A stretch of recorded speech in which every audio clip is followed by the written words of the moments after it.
We are at the movie premiere for Unbelievable, featuring none other than Spragga Benz. But I feel good to see that the people come out to support it, because it's stories that we all can relate to. Like all the while when I make Jamaican films, it's always, mostly, not always, about crime and violence and ruggedness. And this time we try to portray ourselves in ways that we go through these situations. So things like miscarriages, breast cancer, like adoption, infidelity, them type of things, friendship, things that we go like through. real life, everyday events. Real life in our stories, yeah. So you're known mainly in the music scene. So how did you transition from music over into acting? It's not really a transition because I'm still involved in music fully. My album comes out in January.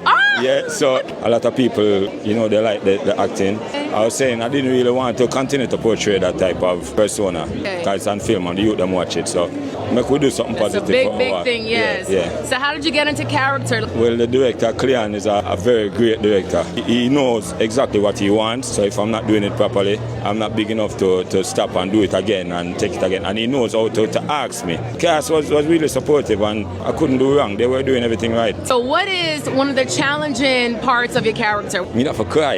And that, you have to cry? Yeah, for doing it real, All right. It was an emotional situation. Yeah. So we're going to see real tears on the big screen. Yeah. Not no water drop tears, but real tears. Get away for real, All right, Spragga, all right.